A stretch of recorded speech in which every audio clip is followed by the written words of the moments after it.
بھارتی وزیر خارجہ جے شنکر نے پاکستان کے بڑے حملے کے خوف کی وجہ سے جنگ بندی پر رضامند ہونے کا اعتراف کر لیا۔ امریکی میگزین کو انٹرویو میں کہا کہ 9 مئی کی رات امریکی نائب صدر جے ڈی وینس نے وزیر اعظم مودی کو فون کیا اور کہا کہ اگر بھارت نے کچھ باتیں تسلیم نہ کی تو پاکستان بھارت پر بہت بڑا حملہ کرنے جا رہا ہے۔ میں اس وقت اسی کمرے میں موجود تھا جب نریندر مودی کو جے ڈی وینس کا فون آیا۔ وزیر اعظم مودی نے امریکی نائب صدر سے کہا کہ بھارت بھی پاکستان کو بھرپور جواب دے گا۔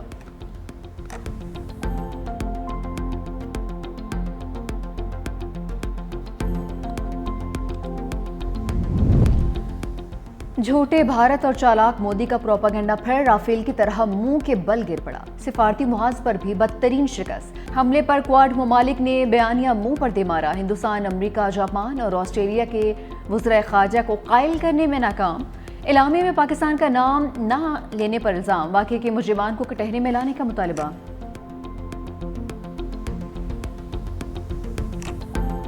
حکمران اتحاد کو پھر 2/3 اکثریت مل گئی۔ بڑی عدالت کے فیصلے پر الیکشن کمیشن نے 76 مخصوص سیٹیں بحال کر دی۔ قومی اسمبلی میں 235 سیٹوں پر اتحادی براجمان۔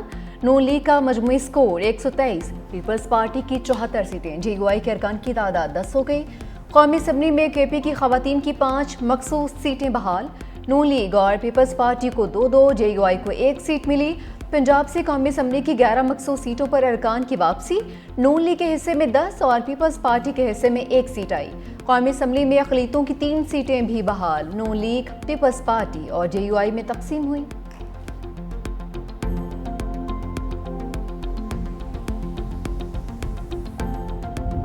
بلاول بھٹو کی گن گرج، گونج بھارت سے کابل تک سنائی دی۔ سرحد پار سے حملے قبول نہیں۔ چیئرمین پیپلز پارٹی کا افغان حکومت کو 2 ٹوک پیغام۔ دوحہ معاہدے پر عمل درآمد کا مطالبہ بھی کیا۔ کہا طالبان حکومت کی وعدہ خلافی عدم استحکام کا باعث ہے۔ مودی حکومت کو امن کا راستہ چننے، کشمیر اور پانی پر بات چیت کا مشورہ۔ بولے سرنڈر کرنا پاکستان کی ڈکشنری میں شامل نہیں۔ دہشت گردی کے خاتمے کے لیے بھارت کے ساتھ مل کر کام کرنے کو تیار ہیں۔ ضرب عضب اور رد الفساد جیسے آپریشنز نے دہشت گردوں کی کمر توڑ دی۔ دنیا پاکستانی پاسپورٹ، قربانی اور عزم کا احترام کرے۔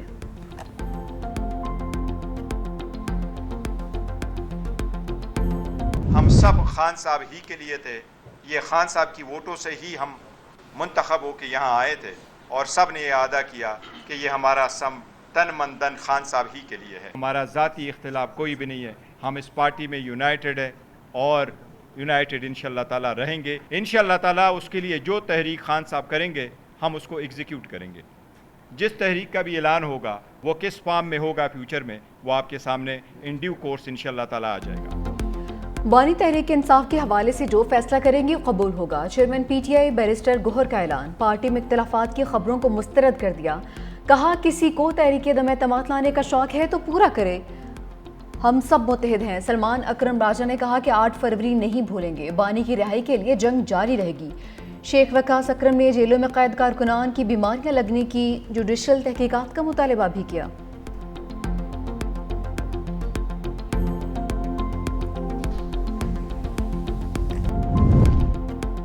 Year chief marshal Zaheer Ahmed Babar Sidhu کا دورہ امریکہ۔ امریکی فضائیہ کے chief of staff general David برو ایلون اور سیکرٹری بائے بین الاقوامی امور کیلی ایلسبلٹ بھی ملاقات میں شامل تھیں۔ 2 طرفہ عسکری تعاون، باہمی امور اور ٹیکنالوجی کے تبادلے پر اتفاق ہوا۔ امریکی سیاسی قیادت سے بھی ملاقاتیں۔ آئی ایس پی آر کے مطابق 1 دہائی سے زیادہ عرصے میں یہ کسی بھی حاضر سروس سربراہ کا پہلا دورہ ہے جو دونوں ممالک کے دفاعی تعلقات میں اہم سنگ میل ثابت ہوا۔ دورے سے نہ صرف ادارہ جاتی روابط مضبوط ہوئے بلکہ علاقائی اور عالمی سیکیورٹی کے کلیدی امور پر بھی توجہ مرکوز کی گئی۔ ملاقاتیں اسٹیٹ ڈپارٹمنٹ، پینٹاگون اور کیپٹل ہل میں ہوئیں۔ وزیراعظم سے گورنر کے پی کی ملاقات۔ فیصل کریم کنڈی نے ثانیہ سوات پر بریفنگ دی۔ وزیراعظم شہباز شریف کا قیمتی جانوں کے ضیاع پر اظہار افسوس۔ متعلقہ اداروں کو ایسے واقعات کی روک تھام کے لیے اپنی استعداد بڑھانے کی ہدایت۔ گورنر کے پی نے ڈوبنے والے خاندان کی رہائش گاہ کا دورہ کیا، لواحقین کے ساتھ تعزیت بھی کی۔ کہا کہ واقعہ صوبائی حکومت پر سوال کا نشان ہے، غیر جانبدارانہ انکوائری ہونی چاہیے۔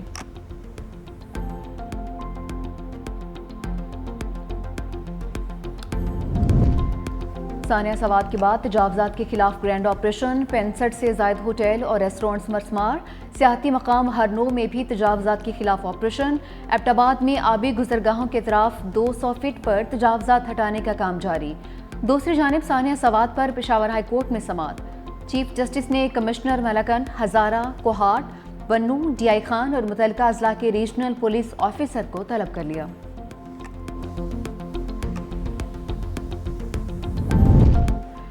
پنجاب کی سیاسی پچ اپوزیشن کے لیے انتہائی خطرناک، 26 ارکان پر پہلی وار میں داخلے پر پابندی، اب میدان سے بے دخلی کا خطرہ منڈلانے لگا۔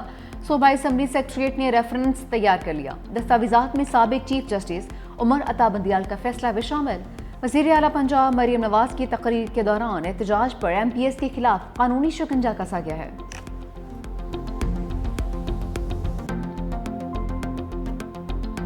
المیہ یہ ہے کہ جن پارٹیز نے الیکشن میں 20 سیٹیں جیتی تھیں، وہ پی ایم ایل این ہو، پیپلز پارٹی ہو، اے این پی ہو، جے یو آئی ایف ہو، جن کو جنرل الیکشن میں 20 سیٹیں ملی ہیں انہیں ریزرو میں 32 مل گئی ہیں۔ مرکز کے اندر بھی پریشان ہونے کی ضرورت ہے ویسے، پی ٹی آئی کو، نہیں گورنمنٹ کو، رولنگ پارٹی کو، کہ شاید جو کوئی اتحادی ہے وہ مین سیٹ پہ نہ چلا جائے۔ پہلے ہماری باری تھی پریشان ہونے کی نا، ہم تو ہو آئے ہیں 3 سال، یہاں تک پہنچ گئے ہیں۔ یہ جو 3 سال سے بیٹھے ہیں یہ اپنی طبی عمر پوری کر چکے ہوئے ہیں، ٹھیک ہے، اب ان کی باری ہے، یہ دیکھیں کہ ان کے اندر سے کیا ہونے والا ہے۔ سربراہ سنی اتحاد کونسل حامد رضا نے مرکز میں تبدیلی کا اشارہ دے دیا۔ 365 نیوز کے پروگرام گراؤنڈ زیرو میں دعویٰ کیا کہ اب مرکزی حکومت اپنی خیر منائے، آنے والے چند ہفتوں میں کوئی حکومتی اتحادی دائیں بائیں بھی ہو سکتا ہے۔ بولے پی ٹی آئی کی پریشانی کا وقت اب ختم ہو چکا، گھبرانے کی باری حکومت کی ہے۔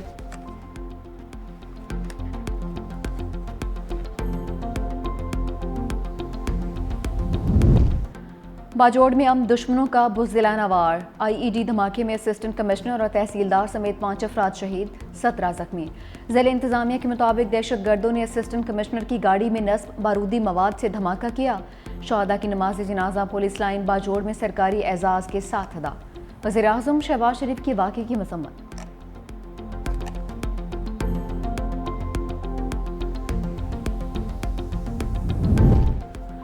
امریکہ کا پاکستان کے معدنیات سیکٹر میں سرمایہ کاری پر آمادگی کا اظہار، امریکی سرمایہ کاری 500 ملین سے 1 ارب ڈالرز تک ہونے کا امکان۔ واشنگٹن میں پاکستانی وفد اور ٹرمپ انتظامیہ کے درمیان مذاکرات جاری، پاکستان کی امریکہ کے ساتھ تجارتی حجم بڑھانے کے لیے تجاویز۔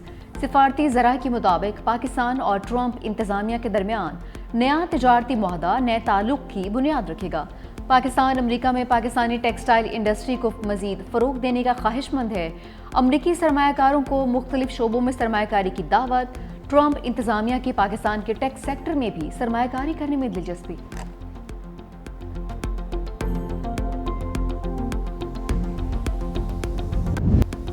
پاکستان سٹاک مارکیٹ ریکارڈ بلندی پر، انڈیکس 2144 پوائنٹس اضافے کے ساتھ 1,30,344 پوائنٹس پر پہنچ گیا۔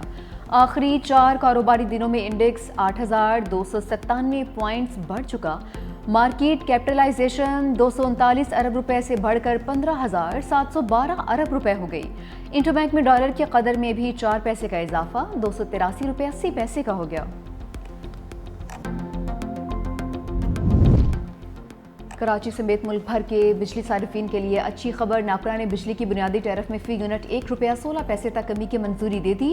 بجلی کا زیادہ سے زیادہ ٹیرف 48 روپے 84 پیسے کم ہو کر 47 روپے 69 پیسے ہو جائے گا۔ پہلے 100 یونٹ تک پروٹیکٹڈ صارفین کا ٹیرف کم ہو کر 10 روپے 54 پیسے ہو جائے گا۔ 101 سے 200 یونٹ تک پروٹیکٹڈ صارفین کا ٹیرف 13 روپے 1 پیسہ ہو جائے گا۔ نان پروٹیکٹڈ صارفین کا 100 یونٹ کا ٹیرف 22 روپے 44 پیسے کا ہوگا۔ پاور ڈویژن نے ملک بھر میں یکساں ٹیرف کے لیے درخواست ناپرا میں دائر کی تھی۔